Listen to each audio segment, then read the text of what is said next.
Salam Indonesia, salam Nusantara dari Sabang sampai Merauke, dari Miangas sampai Pulau Rote.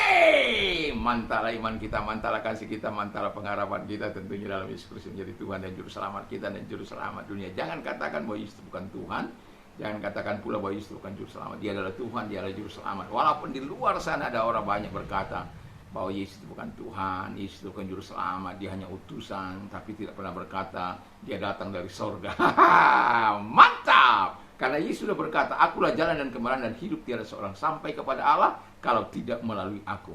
Dan keselamatan tidak ada dalam siapapun juga selain di dalam Yesus.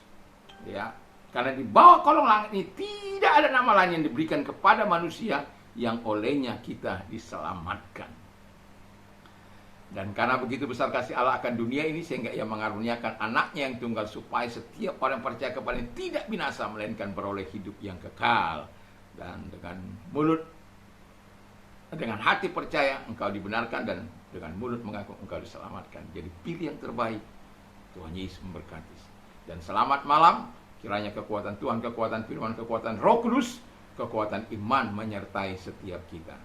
Dan mari kita berdoa. Terima kasih Tuhan, biar perkataan yang baik, perkataan yang benar, perkataan yang positif lah yang akan kami katakan dalam hidup kami. Dalam nama Yesus, haleluya. Amin. Tema kita adalah Your word is your future. Jadi perkataanmu adalah masa depanmu. Ini bagian yang kedua. Jadi kalau kita baca dalam Kejadian 12 ayat 1 sampai ayat yang ketiga, aku akan memberkati orang, memberkati engkau, dan mengutuk orang yang mengutuk engkau, dan olehmu semua kaum di muka bumi akan mendapat berkat. Saya juga akan bacakan 1 Petrus 3 ayat yang ke-9. Dan janganlah membalas kejahatan dengan kejahatan atau caci maki dengan caci maki, tetapi sebaliknya hendaklah kamu memberkati, karena untuk itulah kamu dipanggil, yaitu untuk memperoleh berkat. Haleluya. Puji nama Tuhan. Jadi dengan jelas bahwa Alkitab mengatakan kepada kita, kita belajar untuk melakukan firman Tuhan di dalam kehidupan kita masing-masing. Dari ini kita bisa menarik kesimpulan dari bacaan tadi, selalulah memperkatakan kata-kata berkat Allah kepada. Ini penting, kepada, ya. Yang pertama itu kepada keturunan Abraham, orang Israel. Jadi mengapa kita orang-orang percaya tidak boleh mengutuki orang Israel? Karena Alkitab berkata, kalau engkau mengutuki, engkau akan dikutuk. Kalau engkau memberkati, engkau harus diberkati. Dan itu sebabnya kita harus memberkati ke Israel. Mau apa kata orang, kita harus memberkati Israel.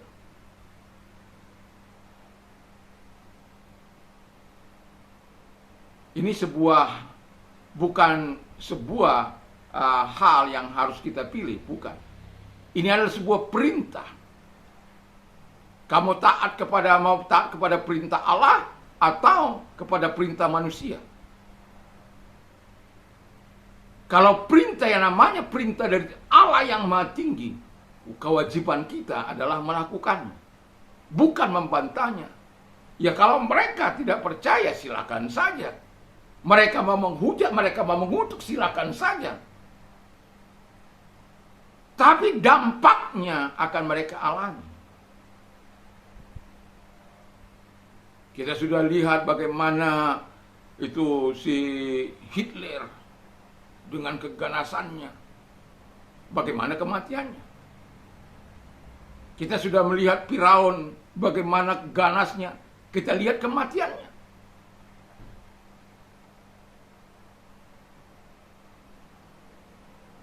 Dan saya mau katakan kepada kita bahwa firman Allah pasti digenapi.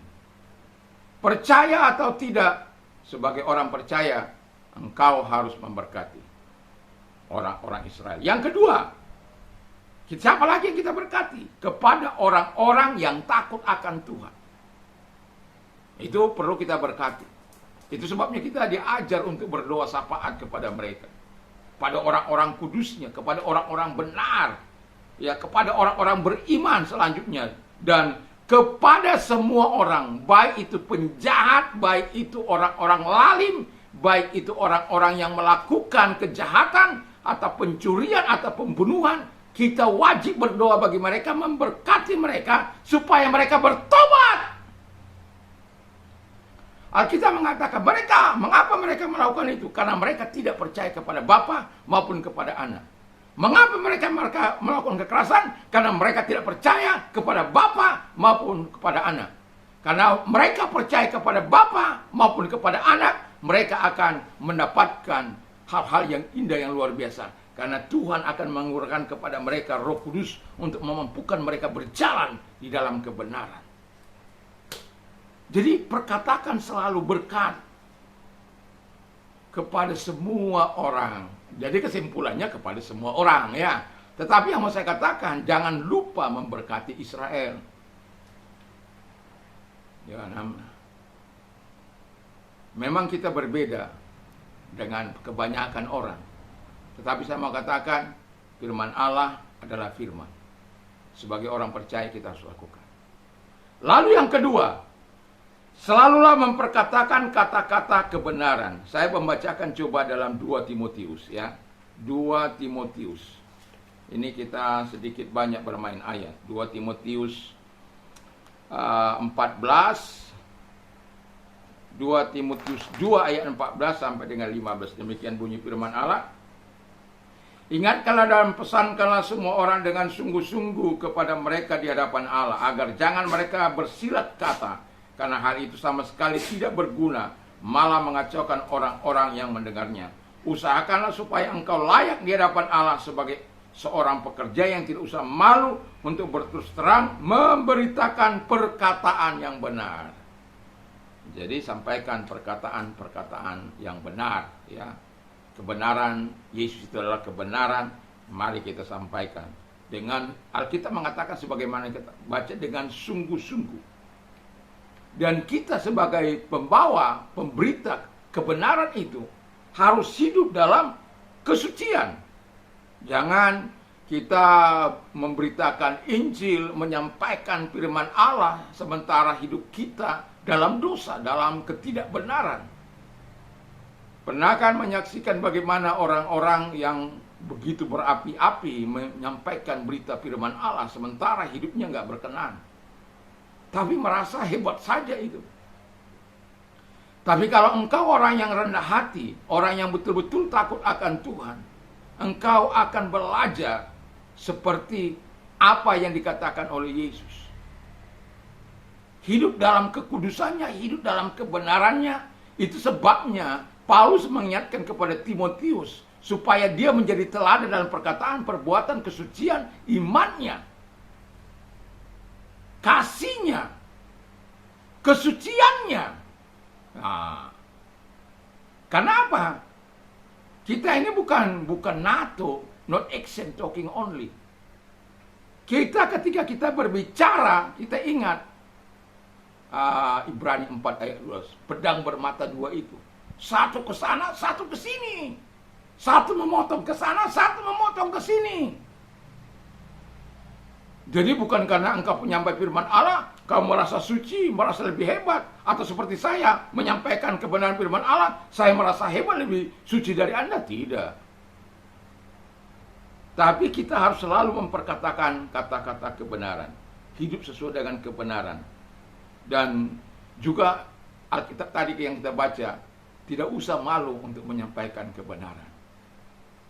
Malulah kalau kita melakukan perkataan-perkataan kotor. Malulah kalau kita mengatakan caci maki. Malulah kalau kita mengatakan hal-hal yang tidak berkenan di hadapan Allah. Ya, karena itu sesuatu yang tidak menyenangkan. Lalu yang ketiga kata firman Allah ialah bahwa selalulah menghindari kata-kata kutuk kepada siapapun. Dan saya akan membaca lagi dalam ayat yang ke-16 sampai dengan 17 dari 2 Timotius 2 ini. 16-17. Tetapi hindarilah omongan yang kosong dan yang tak suci, yang hanya menambah kefasikan. Perkataan mereka menjalar seperti penyakit kanker. Di antara mereka termasuk Hymenaeus dan Philetus. Dan 18-nya, yang telah menyimpang dari kebenaran dengan mengajarkan bahwa kebangkitan kita telah berlangsung dan dengan demikian merusak iman sebagian orang. Wow, itu bahaya itu. Ya. Jadi selalu menghindari kata-kata kutuk kepada siapapun. Alkitab mengatakan kalau engkau mengutuki Israel, engkau akan dikutuki. Dan saya mau katakan, whatever you want men to do to you, do also to them. Jadi apa saja yang orang lain ingin lakukan kepada mereka, apa saja yang orang ingin lakukan kepadamu, lakukan juga lah kepada mereka. Kalau engkau mau dicubit, cubit orang lain. Tapi Golden Rule mengatakan nggak boleh. Hukum positifnya berlangsung. Engkau lakukan yang baik, kau terima yang baik. Engkau lakukan yang manis, kau lakukan yang manis, yang kau peroleh yang manis. Kalaupun, ya ini ingat, kalaupun ada orang membalaskan kejahatan, hal-hal yang baik yang kita lakukan dengan kejahatan, ingat, Kejadian 50 ayat 20, bahwa saudara-saudara daripada Yusuf berencana untuk membunuh adiknya sendiri. Tapi Yusuf bilang, kamu mereka-rekakan hal-hal yang jahat. Tapi Tuhan dari hal-hal yang jahat yang kau lakukan itu berencana untuk melakukan hal yang luar biasa bagiku. Seperti yang terjadi sekarang ini. Dia menjadi orang number one. Ya, kata firman Allah, kelebihan dari Firaun itu hanya tahtanya saja. Tapi tidak akan ada orang bergerak kalau tanpa arahan dari Yusuf. Jadi jangan berkata-kata hal yang sia-sia, kata firman Allah tadi. Seperti yang pertama, kata-kata kutuk, kata-kata kosong, atau kata-kata kosong, kata-kata yang sia-sia, kata-kata yang tidak suci, kata-kata yang menyimpangkan kebenaran, kata-kata yang merusak iman. Wah, itu tidak baik di hadapan Tuhan. Dan dampaknya engkau akan mengalami kesusahan yang sangat panjang. Sudah engkau lihat bagaimana 10 orang yang menyampaikan kata-kata negatif, pesimis, kata-kata busuk, dan kata-kata omong kosong, dan pada akhirnya mereka divonis, ditulahi oleh Tuhan, mati 10-nya. Wah, itu sesuatu yang sangat luar biasa itu. Jadi, your word is your future. Perkataanmu adalah masa depan. Saya sekali lagi mengatakan dalam Amsal 18 ayat 21. Hidup mati dikuasai lidah, siapa suka menggemakannya akan memakan apa itu? Memakan buahnya. Petiklah, nikmatilah buah yang baik. Tentu kalau engkau mau menikmati buah yang baik, tanamlah yang baik. Lakukanlah yang baik, kata firman Allah. Jangan lakukan yang jahat. Tapi kalau engkau mau menikmati buah yang busuk, ya lakukanlah hal-hal yang jahat. Karena firman Allah katakan, Wahyu katakan, kalau engkau jahat, tambah berjahat aja. Ya, itu luar biasa itu. Tapi saya yakin dan percaya, sebagai orang percaya, kita akan belajar untuk selalu menghindari kata-kata kutuk, sehingga kita akan menikmati yang terbaik. Karena firman Allah katakan dengan jelas dalam 1 Petrus 3, 8-12 itu, supaya kita menjadi berkat, bukan menjadi kutuk. Jadi dalam kehidupan kita, mana yang kita ambil? Mana yang akan kita lakukan? Hal yang negatif atau hal yang positif? Kata-kata negatif atau kata-kata beriman? Kata-kata dosa atau kata-kata kebenaran? Atau kata-kata kutuk atau kata-kata berkat? Dan itu akan menentukan masa depan. Dan kalau engkau mau melihat bright future dari Tuhan, ya, hiduplah dengan kata-kata sesuai dengan firman Allah. Maka Tuhan menjamin engkau taati firman Allah itu. Dan besok saya akan menyampaikan bagaimana buah dari ketaatan, bagaimana penggenapan Allah kepada orang-orang yang melakukan janjinya. Firman Allah kita baca bukan hanya sekedar kita ketahui, tapi kita kita terapkan dalam kehidupan kita supaya kita bisa menikmati buah yang manis yang datangnya dari Tuhan. Dan perkataanmu menentukan masa depanmu, dan saya berharap perkataanmu membawa engkau kepada masa depanmu. Masa depan yang bright future, bukan gloomy future, bukan masa depan suram, tapi masa depan cerah, karena engkau berkata-kata sesuai dengan firman Allah. Mari kita tunduk kepala kita berdoa. Terima kasih Bapa di surga. Kami tahu bukan hal yang mudah untuk kami hidup dalam perkataan-perkataan yang terus melakukan sebagaimana yang diharapkan oleh firman Allah. Tetapi kami tahu bahwa ada firman, ada kekuatan Roh Kudus. Dengan kekuatan kami tidak bisa. Tetapi dengan kekuatan Roh Kudus yang Engkau anugerahkan bagi kami, dengan kekuatan Bapa yang ada tinggal dalam hidup kami. Sebab Engkau berkata, aku tinggal di dalam hati orang-orang yang mengasihi Engkau. Dan terima kasih Tuhan. Dan kami hidup mau menyenangkan hati Bapa di surga dengan kata-kata tentang apa yang baik dan benar. Dan kami juga berdoa kepada mereka-mereka yang sakit. Kalau engkau sakit, apapun sakit penyakit, percayalah Tuhan adalah tabib lihat segala tabib, dokter lihat segala dokter. Kalau engkau sering membaca Alkitab, makanya perkatakan firman Allah itu, dan engkau akan melihat kuasa. Iman timbul dari pendengaran firman Kristus.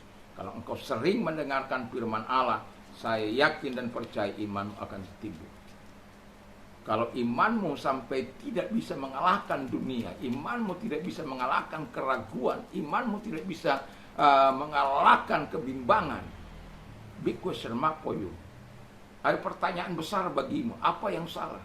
Yang saya ketahui ketika engkau tidak bertumbuh dalam iman, yang pernah saya alami, karena ada hal-hal yang tidak menyenangkan hati Tuhan, yang kita simpan, yang kita mungkin kebencian kepada orang lain, mungkin sakit hati, atau dosa yang tersembunyi yang tidak kita selesaikan.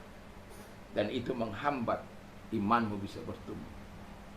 Tapi kalau engkau melakukan sebagaimana firman, saya yakin dan percaya imanmu akan bertambah teguh di dalam Dia. Mari kita tunduk kepala dan kita berdoa. Terima kasih Tuhan, datanglah kepada mereka, ulurkan tanganmu, dan kau menjamah sakit penyakit mereka. Dalam nama Yesus, segala sakit penyakit yang ada, aku perintahkan keluar, dan oleh bilur daripada Yesus, engkau sembuh, oleh kuasanya engkau sembuh, oleh mujizatnya engkau sembuh. Terima kasih juga, kalau engkau ada masalah yang beban berat, mungkin penderitaan, kesesakan, dan lain sebagainya, mari mulai perkatakan hal-hal yang baik, hal-hal yang positif, hal-hal firman Allah, bahwa Tuhan menyelamatkan engkau, Tuhan menolong engkau, Tuhan memberkati aku, Tuhan menyatakan segala kebaikannya kepadaku. Hiduplah dalam ketaatan supaya engkau menyaksikan kuasa perkataan. Terima kasih Bapa di surga, dan kalau engkau orangnya, angkat kedua belah tanganmu, kita berdoa.